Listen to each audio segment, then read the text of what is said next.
We are the Blender community, where business and media mix. Alex, I am so excited that you wanted to talk about creative revenue streams. I know I've used a few. I'll just name a couple real quick. In my case, I've used affiliate links. I've used emceeing events. That's come through the wonderful world of podcasting. Also, of course, my podcast is a lead generating funnel for the sales of my services, and in the future it'll be for my courses and stuff like that. So that's kind of how I've used it. And I also know that Alex, one of the things I love about you and knowing you and watching you for so long is you create solutions for us as podcasters. So one of the things that you did, just to kind of lead us off, let's just hit it right on the head, right? One of the things you did with PodMatch, which you created, was you created an opportunity for podcasters to make revenue through that. So let's start with that. Jimmy, thank you for having me. Of and course. I love that you know me well enough that you started with that, because I would not have said something that self-serves. So you brought it up for me. So this is the thing. I know you so well. You're so humble. I'm like, I need to force it out of him. Let's just get it over with and talk about this now. Right. So for anyone checking this out who's like, okay, what the heck is PodMatch? PodMatch is a software that automatically connects guests and hosts for interviews. It works just like a dating app, but it connects you for podcast interviews instead of dates. So that's exactly what it does. And what we decided early on was exactly what you said, Jimmy. Like, podcast creators are giving a gift to the world, right? To ultimately that end listener. And that's what it's all about. So monetization is great, but if at the end of the day you're not serving somebody, what's the point, right? Go find a job somewhere, go do something else. But if you're serving somebody, we want you to continue serving people. So what we did early on, and I don't share this all the time, but we just we looked at our profit and we cut it in half and said we're giving this half back to podcasters that use our software. So what that looks like is... Sorry, I'm going to rewind. You're humble and generous. Okay, go ahead, continue. You're making me sound prideful and arrogant just by you saying that. No, you're not.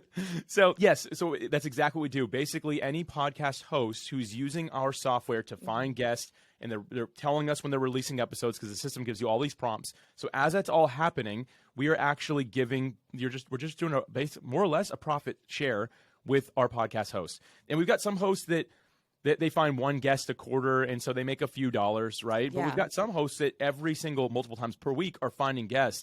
And we have some people that earn over $500 a month just doing what they're doing as podcasters, and we love that. That's amazing. Yeah, it makes me so happy, because like at the end of the day, I believe in indie podcasters, and again, the message they get out to the world. If I can help in any way, I'm excited about it. So we call that our Pod Value Initiative. And that, in my mind, really is a really simple, creative way to monetize. And beyond that, if I could add to it, sure. Not just are you interviewing people and monetizing that way, but also anyone who reaches out to be a guest, what we've done internally is we develop just a quick automatic response. Hey, thanks for reaching out to be on our show, Podcasting Made Simple. You have to message us through PodMatch. Here's the profile. So somebody who's not a member will click that link, and if they decide they want to still go through with it, they'll join PodMatch. Guess what? That public profile for each and every one of you that uses it is your affiliate link as well. So you build this system almost that just attracts more people to your affiliate link as well. And it's adding a ton of value to them, because now they're not just going to get on your podcast, they'll get on a bunch of others as well, right? Yeah, so build that out, and it's really cool. We love that. I like that, because it grows upon itself, and metastasizes. Usually when you think of something metastasizing, it's not a good thing. This is a good thing. I love that. Yeah. And also because when we're podcasters, and this industry is still young enough that a lot of people are throwing spaghetti at the wall and seeing what sticks. And so there's a lot of spaghetti coming at us and saying, do this. This is a shiny object. Do this to make money. Do this is a shiny object to make money. And so there's a lot of different things that have drawn my attention over the years, and there's only so much Jemmy to go around. But I'll tell you the truth, my PodMatch and the PodPros community and all of that is something I'm diving in. I think I said this to you at the last quarterly.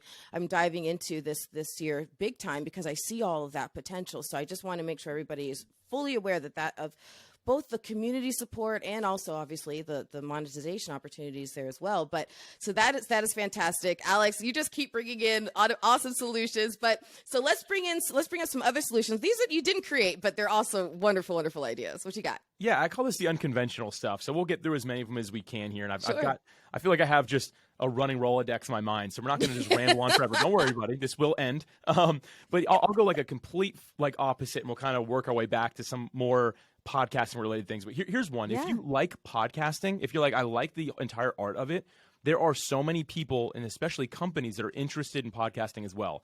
Now, you want to eventually push them to producer Jemmy. Like, you don't want to be the person to do this, but what you can do, right? There you go, shameless plug. What you can do is go speak to companies in your city. Yeah. Here's an example. I had somebody call me one day and they're like, hey, you seem to be a podcasting guy. I'm like, yeah. Will you come speak to our Keller Williams office about podcasting? Just tell us what you've learned. We don't need you to set one up for us. We just want to learn if there's any opportunity for us or anything like that. When they did this, I wasn't some expert, but they paid me hundreds of dollars for 30 minutes of my time. That's amazing. And actually, you're reminding me the first time I ever spoke about podcasting. Similarly, I got a knock on the door through my email from the Mystery Writers Association of Florida. I think that's what their name was. And so, yeah, I went and talked to them about both the first half of their presentation was the benefits of having your own podcast, and the second half, you'll love this, was the benefits this was foreshadowing my relationship and friendship with you, Alex. The second half was on the benefits of being a guest on podcasts. Look at that. That's what I preach. That's what I preach. So let me take this idea a step further, though. After I did that, this was not my lane, and I knew that, so I didn't pursue it any further. But guess what I could have done? I could have called every realtor office in town saying, I just told this to Keller Williams. Would you like me to come speak over there? I could hire a VA for $8 an hour, $6 an hour, and say, blast this out to every bank, every financial firm. Oh, you're giving me some to-dos for my team today. There you go. You should do this because you can also produce it. So you can be like, and the end call to action is you all need a show. Call me when it's time. Here's my card, right? Pass it out. Anyway, that's another really interesting monetization idea that I just think most people haven't considered. And again, that is not for everybody, even not for me, like I said, because I realized that wasn't my lane. But somebody who's really loving this podcasting thing, still finding their grip, get out there and help. That's a really easy thing you can do. And don't forget, the people you're probably talking to know nothing. So I'm not telling you that all I'm saying is you don't have to be the leading expert, because they're not going to ask you any questions that aren't just a total snowball, right? Like it's all going to be very simple for you. Right. You've been there, done that. So just pull from your own experience. And if there is a question that is above your head, here's how I've handled in the past. You'd be very honest. You say, I'm not quite sure. I haven't faced that yet.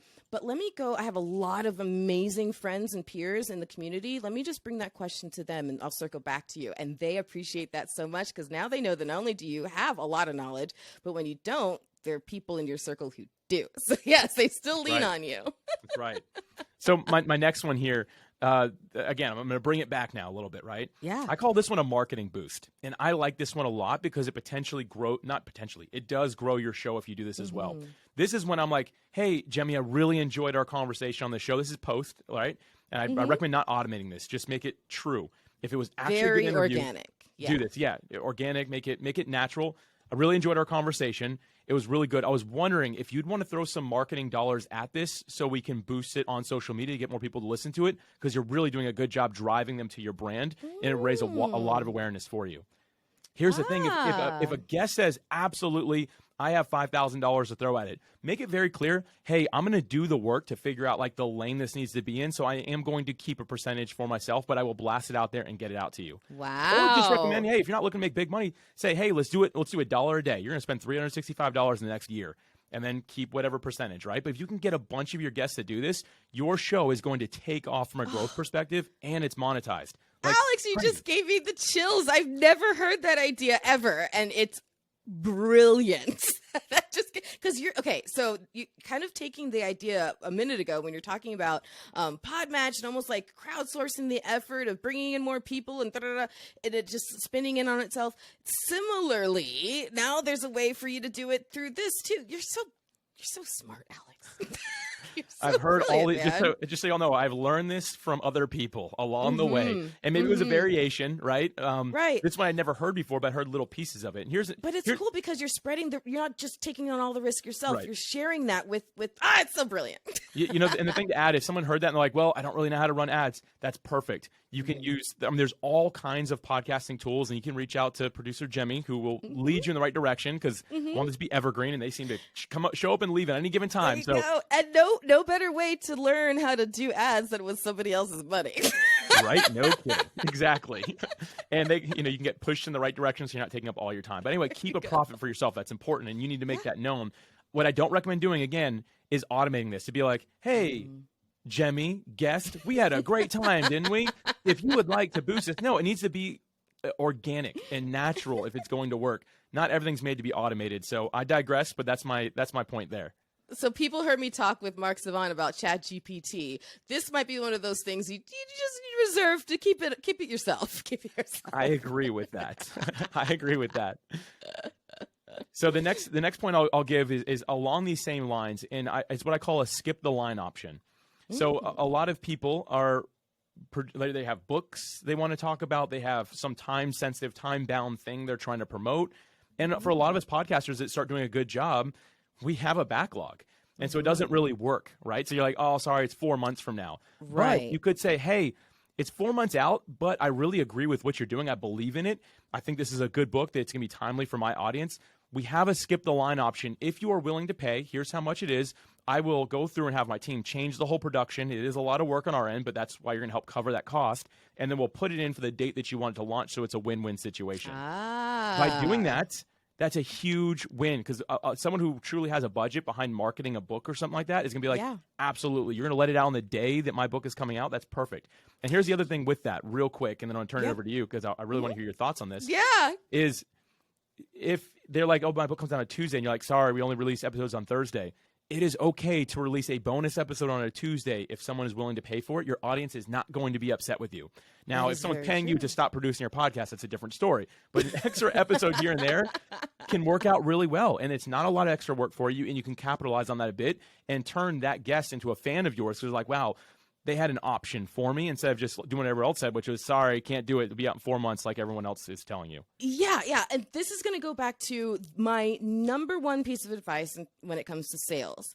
Listen first, because if you don't have a conversation with your guest, even like before even recording, or if you don't pick up on this within the context of the conversations you are recording, listen for any of those clues that might give you the opportunity to give them an opportunity, right? To put some more dollars in your pocket for a reason. So if you have a conversation and it comes up that this is timely and that they have this promotion kicking off, and you might be able to say, well, I can help you with this, but you might miss that opportunity if you don't listen first. So I love how all of this is compounding. Go ahead. Let's bring it on. Bring it on with the next one, Alex. I've got one more thing here. It's actually something that Jemmy started off saying. She was talking about how we do Pod Talks quarterly together, which is a virtual event that the two of us run together. We bring in speakers and all that. But guess what? It's also my podcast.